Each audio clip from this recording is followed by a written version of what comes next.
नमस्कार दोस्तों, जय हिंद। स्वागत है आपका आपके अपने चैनल पाठशाला विद के में। बिहार पुलिस के लिए प्रीवियस ईयर क्वेश्चन मैं करा रहा हूं। तो ज्योग्राफी का यह 2010 का, जी हाँ, मैं आपको डेट भी बता ही देता हूं। 1/5/2010 को जो भी ज्योग्राफी के प्रश्न पूछे गए थे उसको हम इस वीडियो में डिस्कस करेंगे। इसके बाद वाला जो वीडियो होगा वह आखिरी वीडियो होगा। 14/4/2010 को जो पूछा गया है उसको हम अगले वीडियो में डिस्कस करेंगे। इसमें ज़्यादा प्रश्न नहीं है, 10 से 12 प्रश्न हैं, तो फटाफट अंदाज में हम लोग इसको देख लेते हैं। क्योंकि देखिए, आपको पता है कि बिहार पुलिस में हम 2022 से लेकर 2010 तक क्वेश्चन करा रहे हैं सारे सब्जेक्ट का। आपने देखा कि सबसे अधिक संख्या में प्रश्न पूछे गए हैं राजनीति शास्त्र यानी पॉलिटी यानी कि संविधान से। दूसरे नंबर पर अगर बात करते हैं तो पूछा गया है जीके में ये इतिहास, इससे ज्योग्राफी से। इसके बाद अगर साइंस की बात करें तब वो अलग है, हम इसके बाद साइंस या फिर इकोनॉमिक्स जो आप लोग कहेंगे उस पर हम चर्चा करेंगे। फिलहाल हम ज्योग्राफी का डिस्कशन लेकर के आए हैं। तो प्रश्न आपके सामने यहाँ ये रहा, इक्वाडोर का चिम्बोराजी ज्वालामुखी किस श्रेणी में आता है? इक्वाडोर में जो चिम्बोराजी ज्वालामुखी है यह कौन सी श्रेणी में आता है? ऑप्शन है शांत, सक्रिय, प्रक्षुब्ध या इनमें से कोई नहीं। तो आपको पता है इक्वाडोर है कहाँ? तो देखिए, विश्व के आप मानचित्र देखे हैं तो आपने क्या देखा है? उत्तरी अमेरिका, दक्षिणी अमेरिका, यूरोप, एशिया यहां तक फैला हुआ है, अफ्रीका और ऑस्ट्रेलिया, है ना, ये हम बता रहे हैं। तो जो इक्वाडोर है वह दक्षिणी अमेरिका में है, ये चीज ध्यान दीजिएगा। तो दक्षिणी अमेरिका का यह शांत ज्वालामुखी है। अगर आपसे पूछे कि चिम्बोराजी तो बताएंगे दक्षिणी अमेरिका का शांत ज्वालामुखी है। जबकि एक और ज्वालामुखी है इक्वाडोर में, कोटोपैक्सी। इक्वाडोर में कोटोपैक्सी है, वह सक्रिय ज्वालामुखी है। तो अगर कोटोपैक्सी पूछे तो बताएंगे सक्रिय, और चिम्बोराजी बताएंगे तो बताएंगे शांत, है ना, शांत ज्वालामुखी। बढ़िया क्वेश्चन था, एग्जाम में पूछता है। चलें आगे। विषुवतीय रेखा क्षेत्र के सघन वन लाभदायक हैं। विषुवतीय रेखा क्षेत्र, विषुवत रेखा ध्यान से समझिएगा। विषुवतीय रेखा क्षेत्र के सघन वन लाभदायक हैं। ऑप्शन है कृषि के लिए, जड़ी बूटी के लिए, तीसरा है खनिज पदार्थ के लिए, इमारती लकड़ी के लिए। अच्छा, ये जानिए, विषुवत रेखा इतना घना इलाका है कि यहाँ से लकड़ी ले जाना बड़ा दुर्लभ है ना, यहाँ से लकड़ी ले जाना बड़ा दुर्लभ है।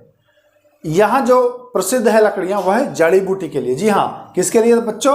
जड़ी बूटी के लिए। तो ये चीज ध्यान दीजिएगा, option number B is the right. चले आगे, इसको मिटा देते हैं। आप ग्लास हाउस में सब्जियां कहां उगाएंगे?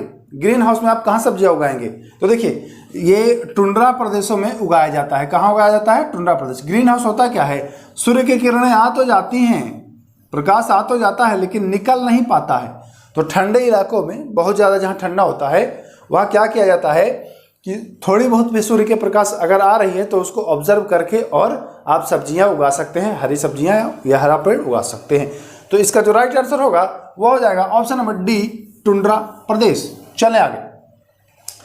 विषुवत रेखा के समीप तापमान सर्वाधिक होता है क्योंकि? देखिए, ये बढ़िया क्वेश्चन है। ऑप्शन है ताप छोटे क्षेत्र में केंद्रित होता है, ताप बड़े क्षेत्र में केंद्रित होता है, विषुवत रेखा सूरज के समीप है, विषुवत रेखा सूरज की तरफ झुका हुआ है। तो देखिए, जब यह पृथ्वी है और यह सूर्य है, यह है विषुवत रेखा, तो समीप उमीप का तो कोई बात नहीं है भाई। पृथ्वी पर है तो ये वाला भी इतना ही दूर होगा, ये वाला भी पॉइंट इतना ही दूर होगा, तो समीप का तो बात नहीं है। होता क्या है ना कि विषुवत रेखा पर सूर्य की किरणें लंबवत पड़ती हैं, बिल्कुल सीधे पड़ती हैं, और जब सीधे पड़ेगी तो वो कम क्षेत्र में ही आएंगी, इतने ही क्षेत्र में आएंगी। तो भाई जब कम क्षेत्र में जाएंगी उस्मान, तो इतने क्षेत्र को गर्म करना है ना, तो ज़्यादा गर्म तो करेंगी। और जब तिरछी हो जाएंगी, तिरछी जब हो जाएंगी तो सूर्य इतने दूर में फैल जाएगा, ऐसे यहाँ तक, ऐसे, तो कम गर्म होगा। तो इसका सीधा सा आंसर है क्या कि जो क्षेत्र है वह छोटा है। Option number A is the right. अग्नेय शैल के संबंध में कौन सा गलत कथन है? तो देखिए, ऑप्शन है मैग्मा के ठंडा होने के कारण बनता है, सही है। इसे परतदार चट्टान भी कहते हैं। अच्छा, आपको पता है कि परतदार चट्टान दोस्तों अवसादी चट्टान को परतदार चट्टान कहते हैं। तो यहाँ आग्नेय चट्टान है, तो आग्नेय चट्टान को नहीं कहते हैं परतदार, अवसादी कहते हैं। तो option number B is the right. निम्नलिखित में से कौन खाद्य फसल नहीं है, यानी कि खाद्य फसल नहीं है। ऑप्शन 4 है आपके पास, चावल, गेहूं, चाय, मकई। आपको पता है कि चाय जो है वह नकदी फसल है। जी हाँ, चाय जो है वह नकदी फसल है, खाद्यान्न फसल नहीं है। तो ध्यान दीजिएगा, option number C is the right.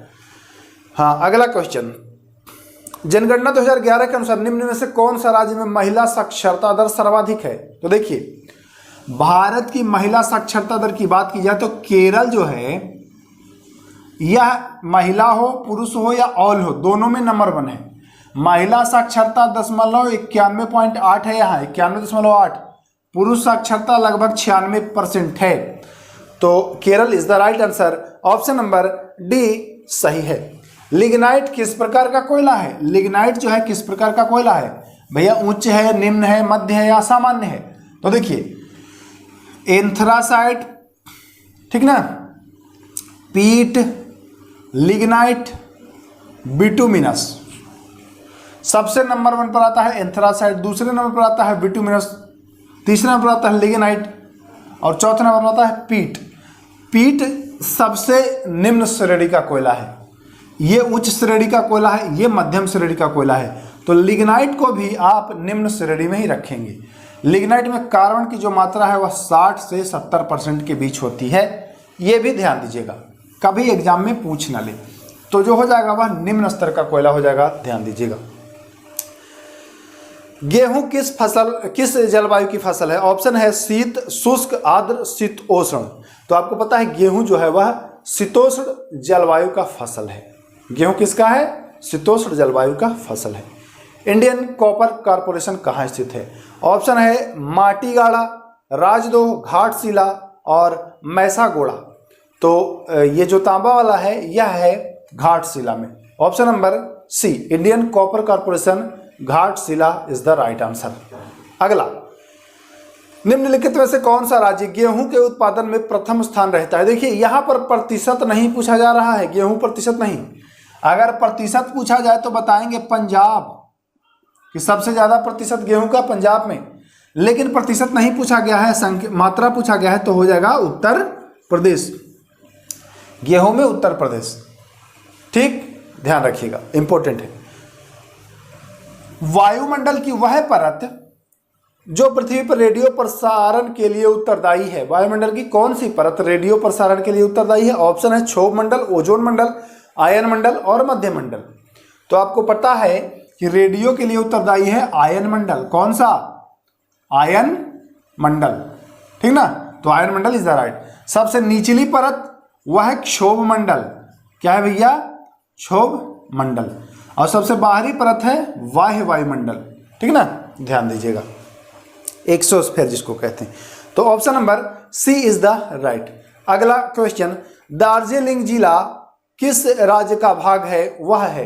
Darjeeling जिला जिस राज्य का भाग है वह है। देखिए, दार्जिलिंग चाय के लिए, विश्व में उन्नत चाय के लिए प्रसिद्ध है।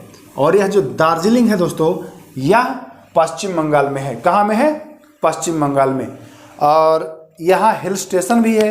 तो ये भी पूछा जाता है कि दार्जिलिंग हिल स्टेशन जो है वह किस राज्य में है। तो ये समझ लीजिए कि आपका जो हो जाएगा राइट आंसर पश्चिम बंगाल, यानी कि option number C is the बिल्कुल राइट। ओके, तो मैं उम्मीद करता हूँ इतने ही प्रश्न थे, देख लेता हूँ। हाँ, इतने ही प्रश्न थे। चलिए, एक क्वेश्चन और है। हाँ, सार्क में मुख्य भूमिका निभाने वाला देश। नेपाल, पाकिस्तान, भारत और म्यांमार।